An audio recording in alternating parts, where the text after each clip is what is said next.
तो अब हम देखने वाले हैं हमारी एपिनेफ्रिन ड्रग के बारे में। जो भी हमारा एपिनेफ्रिन होता है, epinephrine is a hormonal neurotransmitter that is also known as adrenaline। Hormonal neurotransmitter का मतलब होता है ये हमारा एक्ट करता है हार्मोन की तरह, एक्ट करता है हार्मोन की तरह। Epinephrine is a hormonal neurotransmitter that is also known as adrenaline. It is catecholamine produced by adrenaline gland using phenylalanine and tyrosine। जैसे कि मैंने आपको पहले बताया था कि कैटेकोलामाइंस हमारे 3 तरह के होते हैं, हमारे एफ्रिन, नॉन एफिनेफ्रिन एंड डोपामाइन। और ये हमारे फिनाइलएलानिन और टायरोसिन ये प्रीकर्सर मॉलिक्यूल होते हैं, जिससे हमारे जो हमारे एक दूसरे में कन्वर्ट होता है और लास्ट हमारा फाइनल प्रोडक्ट बनाता है ये हमारा कैटेकोलामाइन लास्ट फाइनल प्रोडक्ट बनाता है। ओके, जिसमें एक कैटेकोलामाइन होता है हमारा एपिनेफ्रिन। एपिनेफ्रिन का भी स्ट्रक्चर देखेंगे तो इसमें एक कैटेकोल रिंग होती है, इसमें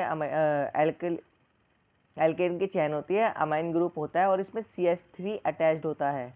ये हमारा इसमें NH होता है और इसमें CH3 हमारा ग्रुप अटैच होता है। ये हमारा एपिनेफ्रिन का स्ट्रक्चर है। अब हम चलते हैं इसके मैकेनिज्म की तरफ।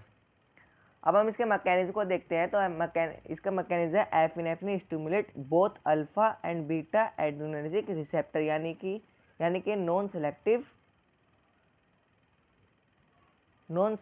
ड्रग है।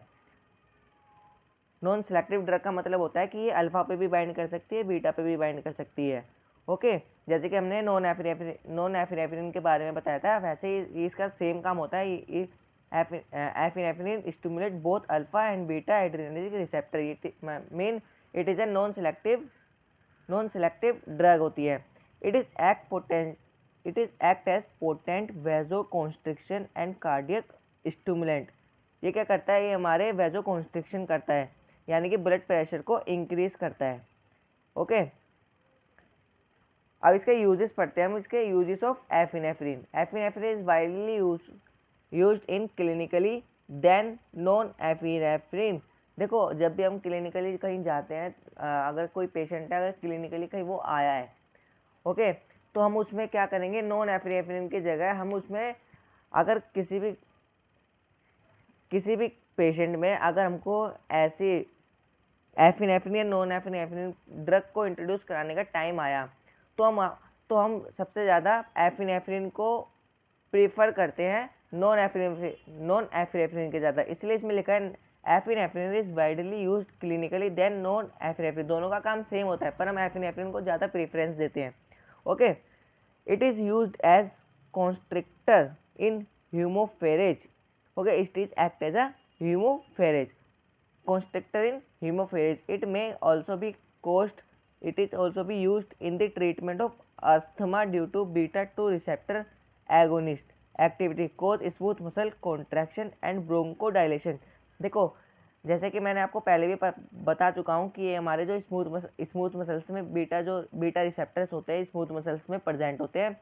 ओके, और ये रिस्पॉन्सिबल होते हैं ब्लड वेसल्स की स्मूथ मसल्स में भी प्रेजेंट होते हैं। ब्लड वेसल्स की जो बीटा 2 रिसेप्टर्स होते हैं, वो हमारे स्मूथ मसल्स में भी प्रेजेंट होते हैं और हमारे रेस्पिरेटरी ट्रैक्ट में भी प्रेजेंट होते हैं। तो रेस्पिरेटरी ट्रैक्ट में ये हमारे इसकी डायलेशन कराता है।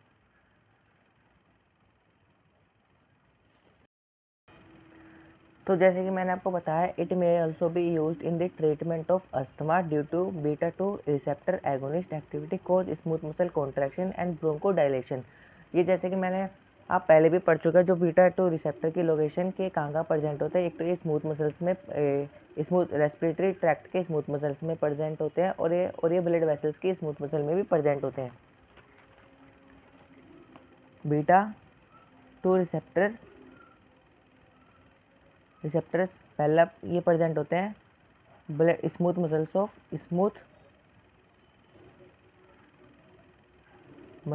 Of blood vessels and second smooth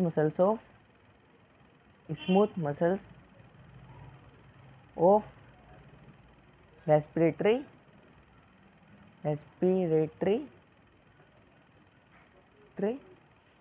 tract. तो जो ये ब्लड वेसल्स में प्रेजेंट होती है, तो ये हमारे कॉन्स्ट्रिक्शन का काम करती है, कॉन्स्ट्रिक्शन करवाती है, जिससे हमारा ब्लड प्रेशर इंक्रीज होता है। कॉन्स्ट्रिक्शन का काम करती है और ब्लड प्रेशर इंक्रीज होता है। यानी ये ड्रग एक तरह से हाइपोटेंशन स्टेट में भी काम करती रहती है ब्लड प्रेशर को इंक्रीज करने के लिए। और अगर किसी को अस्थमा है, यानी सांस लेने में प्रॉब्लम हो रही है, तो क्या करता है ये हमारे ये स्मूथ मसल्स होती है ये रेस्पिरेटरी ट्रैक्ट की, वो उसको डायलेशन कराता है। डायलेशन से होगा कि उसका डायमीटर इंक्रीज हो जाएगा, डायमीटर इंक्रीज हो जाएगा। और ये क्या करेगा, ये डायमीटर जब इंक्रीज हो जाएगा तो रेस्पिरेशन ईजी हो जाएगी जिससे। ओके, तो इसका मेन पर्पस यही होता है। It may also be use in the treatment of asthma due to beta 2 receptor agonist activity cause smooth muscle contraction and bronchodilation. And second, it is used to enhance the activity of local anesthetic.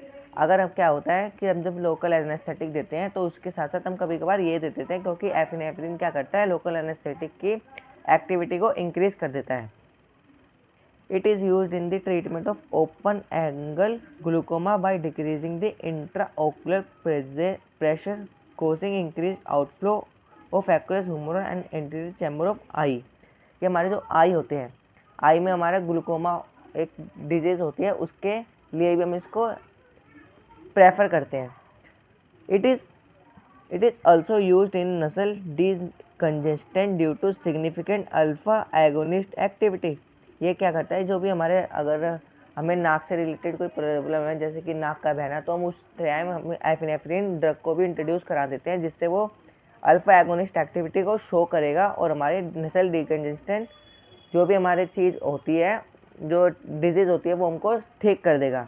Okay, तो ये हमारा method of action है, use of epinephrine and epinephrine के बारे में आज हमने detail में पढ़ा है। अब नेक्स्ट ड्रग पर चलते हैं, वो आएगी मेरी फिनाइल एफ्रिन। ओके, तो तब तक के लिए मिलते हैं और चैनल को सब्सक्राइब करें। Thank you.